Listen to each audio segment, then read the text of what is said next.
The Chinese government has issued an order that Chinese money must stay in China and has told major entrepreneurs and investors to invest their money in gold instead of putting it into US assets. I'm not here to say that the Chinese government has outright banned investors or companies in China from investing abroad, or specifically in the United States, but the Chinese government has issued an order for large companies in China, this time specifically insurance companies, to invest more of their funds in the Chinese stock market and to use up to 1% of their investment capital to buy gold instead of purchasing US Treasury bonds.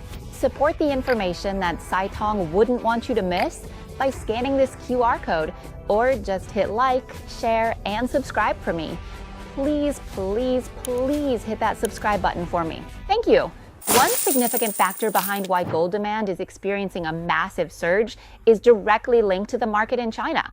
Bloomberg even ran a headline saying that the Chinese government has now approved insurance companies in China to invest up to 1% of their assets in gold.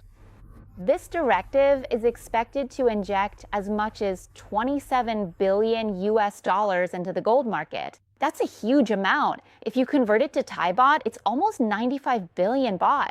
Because of this, gold prices have surged on the very day I'm recording this. So if anyone's waiting for gold to hit 50,000 baht per baht weight, I don't think you'll have to wait much longer.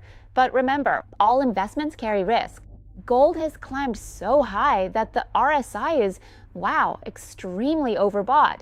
It could easily get sold off for profit taking too. I also saw news reports that Donald Trump is going to inspect Fort Knox. Fort Knox holds the world's gold, 6,000 tons, under the New York Federal Reserve. If he inspects it and the gold is there, then that's that. But if it turns out there's none, or if it's not all there, the price of gold could really crash. Honestly, I don't know why. Suddenly, Donald Trump said he'd inspect it.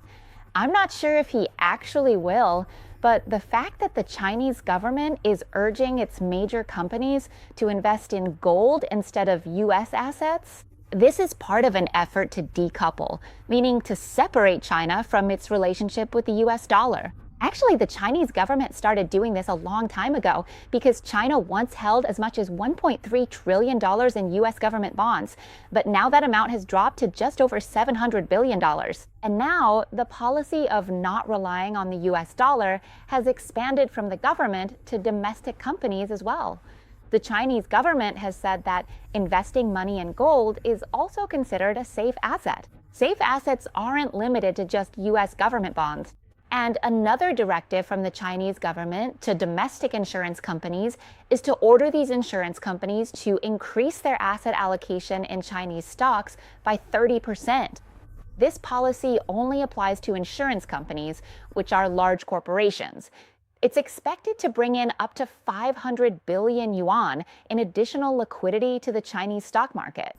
China chose to implement this policy to manipulate capital flows, starting with its domestic insurance companies first. Because the insurance sector in China is a huge industry that has grown extremely rapidly in recent years.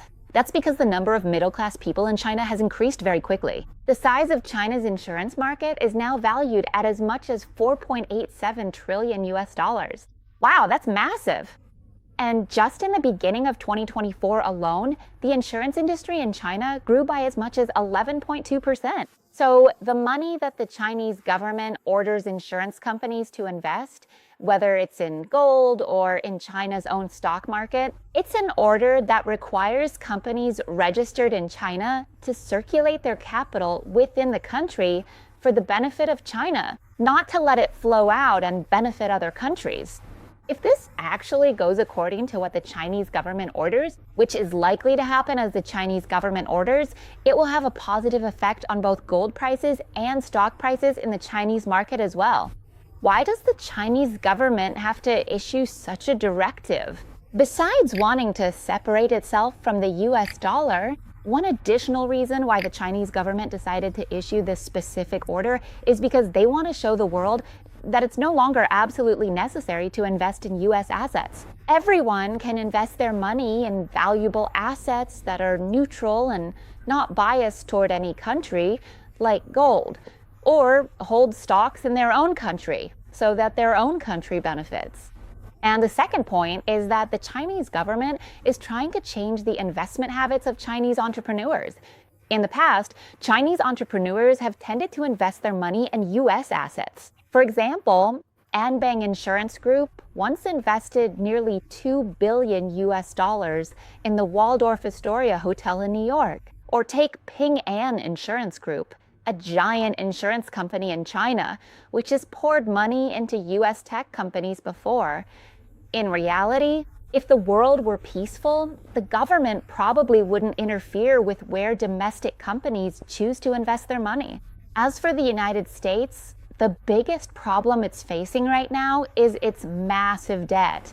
The US national debt has now grown to over $36 trillion. That's equivalent to 97.8% of its GDP. That already sounds like a lot, right? But the Congressional Budget Office is predicting that in the next 10 years, the US national debt will soar from just under 100% to 118.5% of GDP by 2035. Or, if you look at it in terms of actual money, the Congressional Budget Office predicts that America will owe the world as much as $52 trillion. Let me convert that into Thai baht for you. Using the current exchange rate, that's 182 followed by 13 zeros. That's 1,820 trillion baht. So you might ask, hey, with US national debt being that high, isn't it risky? Yeah, it is risky. But the reason people still want US debt or US government bonds is because the US dollar holds the prestigious status of being the world's reserve currency. So regardless of exactly how much debt the US government continues to accumulate, even if it reaches all the way to the intersection on Mars, there are still people who want to buy US debt anyway.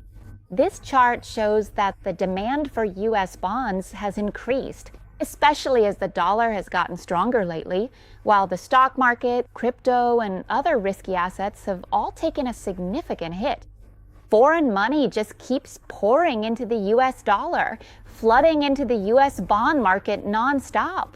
And as you can see from this chart, in just one quarter, $200 billion have already flowed into the US corporate bond market. This capital inflow is definitely a positive for US listed companies, as it gives them more money to run their businesses. They have money to pay salaries. They have money circulating within the company.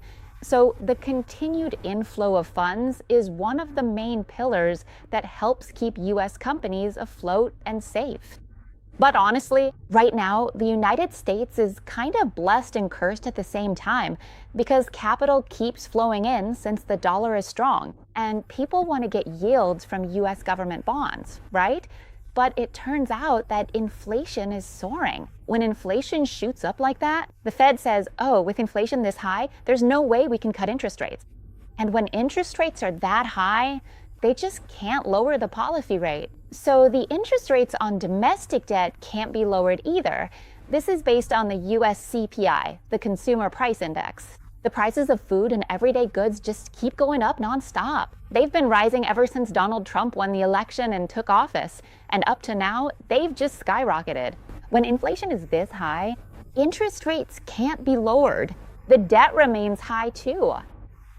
This puts a government with this much debt, the US government with this much debt, has to pay extremely high interest as well. As for companies, even though there's capital flowing in, it's still hard to borrow money because the interest rates are so high. Back to the Chinese government, which ordered domestic listed companies not to buy US assets. This wasn't a request for cooperation, it was a direct order. But it's only for the insurance sector. So how will this affect the US debt problem? Honestly, if only China alone decides not to buy US debt anymore, they won't invest in US assets anymore. Even if it's just China alone, it still has an impact. But probably not a huge one.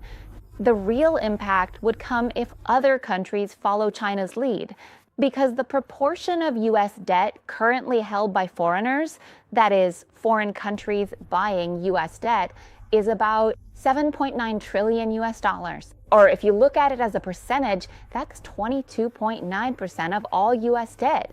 That's a lot, more than a quarter of the total debt. And if the US can't borrow new debt, it will cause further consequences, namely that cash flow will become difficult. And when cash flow becomes difficult, there's no money circulating. There's a chance it could lead to a default. Or, in simple terms, there's a possibility that the United States could end up not paying its debts. But in any case, luckily, the United States is the owner of the world's money printing press.